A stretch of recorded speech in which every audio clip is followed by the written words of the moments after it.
बेहदची परम महाशांती, past life regression, पूर्वजन्म सत्य की भ्रम या बापूजींच्या हिंदी व्हिडिओपासून आजचा व्हिडिओ आपण घेतलेला आहे.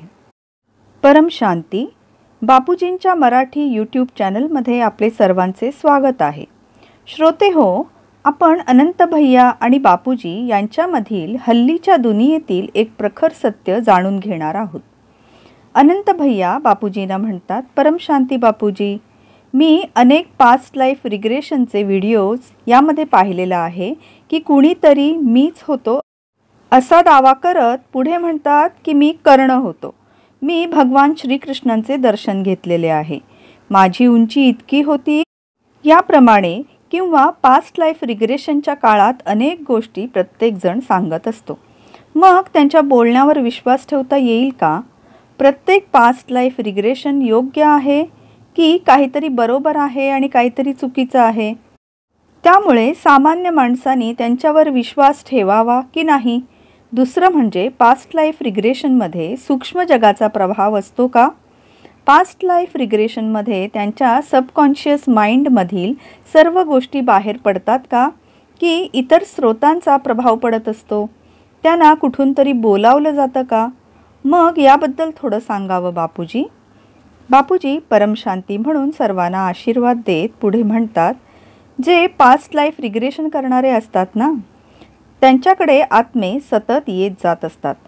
त्यांच्याकडे जे पास्ट लाईफ रिग्रेशन करण्यासाठी आत्मे येत असतात, ते ज्याचे पास्ट लाईफ रिग्रेशन करवले जात आहे त्या आत्म्यावर रेज मारतात आणि त्याला सूक्ष्माकडे घेऊन जातात.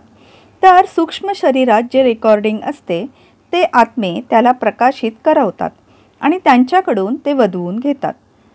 आता जे बोलणारे आत्मे असतात ते आत्मे सूक्ष्म शरीरापर्यंत जातात, कारण सूक्ष्म शरीराचेही 7 लेयर्स असतात किंवा थर असतात. त्यामुळे निरनिराळ्या श्रेणींचे वेगवेगळे आत्मे त्यात फार खोलवर जात नाहीत. पहिला लेयर, दुसरा लेयर, तिसऱ्या लेयरपर्यंत आत्मा जाऊ शकतो.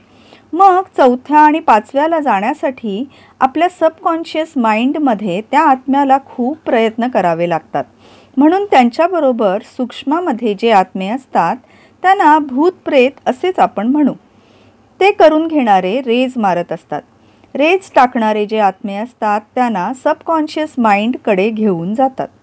ते जेवढ्या खोलवर जातात यामध्ये आत्मे कधीकधी खोटेही बोलतात, कारण त्यात रेकॉर्डिंग केलेल्या गोष्टी असतात. मग त्यातील रेकॉर्डेड गोष्टी पण खोट्याच असतात ना. सूक्ष्म शरीरातही पूर्वजन्मांचे संस्कार, कर्मबंधन असतात. अनेक जन्मांचे सर्व रेकॉर्डिंग त्या कारण शरीरात असतात. ते रेकॉर्डिंग हळूहळू सूक्ष्म शरीरात येते आणि कारण शरीरातून सूक्ष्म शरीरात ज्या काही चुकीच्या गोष्टी येतात त्यामुळे सुद्धा ते खोटे बोलतात. जे नाहीत ते सुद्धा बोलतात. जे अनेक वेळा असे होत असते की ज्याला संमोहित केले जात असते, जो सूक्ष्ममध्ये जाऊन बोलत असतो त्याच्या आतमध्ये सूक्ष्म भूत प्रेत जाऊन बसलेले असतात. आत घुसलेली भूतेही त्याच्यासोबत बसलेली असतात. कधीकधी हे भूत प्रेत वेळोवेळी खोटं बोलतात. एकच नाही तर अनेक भूत प्रेत आत्मे त्या शरीरामध्ये उपस्थित असतात. त्यामुळे ते बाहेर पडत नाहीत. कितीही रेज मारले तरीही बाहेर पडत नाहीत. ते बसूनच राहतात. आणि रेज मारल्यावर कधी एक भूत बोलेल, कधी दुसरं भूत बोलेल, तिसरं भूत बोलेल आणि वेगवेगळ्या गोष्टी आणि खोट्या गोष्टीसुद्धा सांगेल. सूक्ष्ममध्ये जे भूत प्रेत बसलेले आहेत ना, त्यांना माहिती पडते की भूतं बोलत आहेत, पण ते काहीसुद्धा करू शकत नाहीत. त्यांच्यामध्ये भूत प्रेत काढण्याची क्षमता नाही. ते कधीकधी खूप खोटंसुद्धा बोलतात.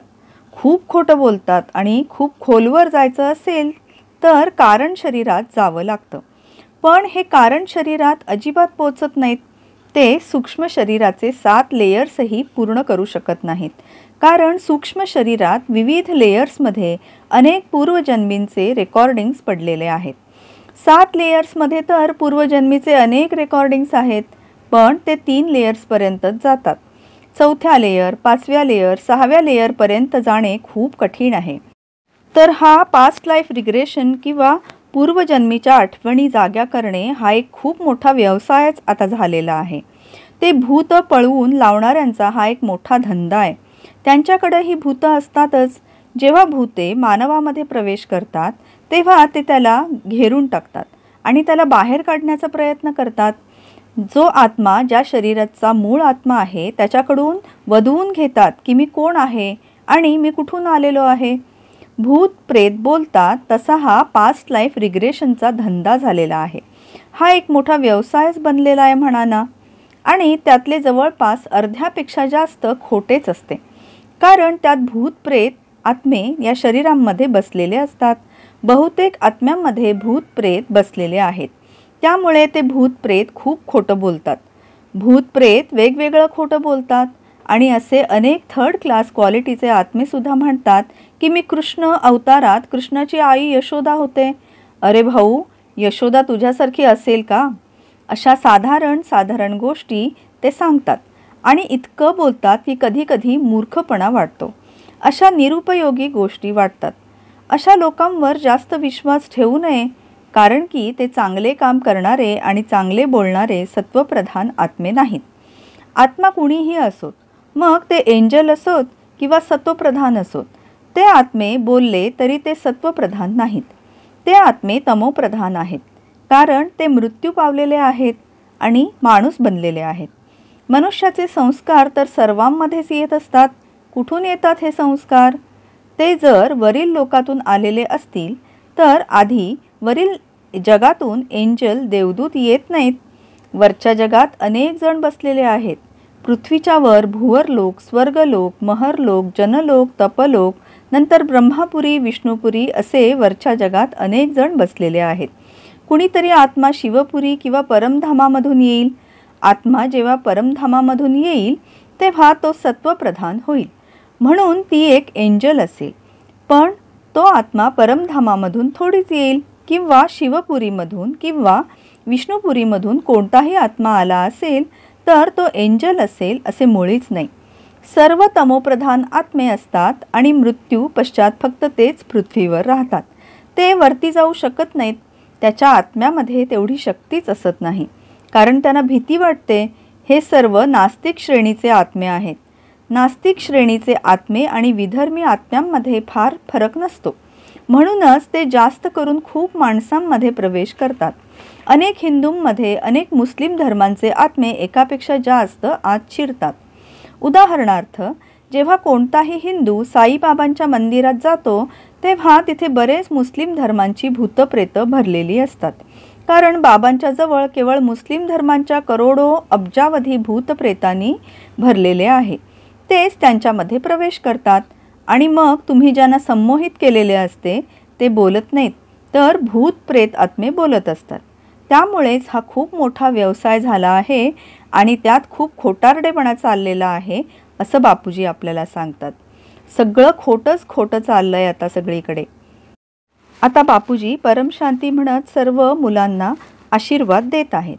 श्रोते हो, हा व्हिडिओ आपल्याला आवडला असेल आणि यातली तथ्य आपल्याला पटत असतील तर या व्हिडिओला जरूर लाईक करा, सर्वत्र शेअर करा, छान छान कमेंट करा. तसेच काही प्रश्न असतील तर जरूर विचारा, ज्याची उत्तरं तुम्हाला येणाऱ्या काही भागांमध्ये नक्कीच मिळतील.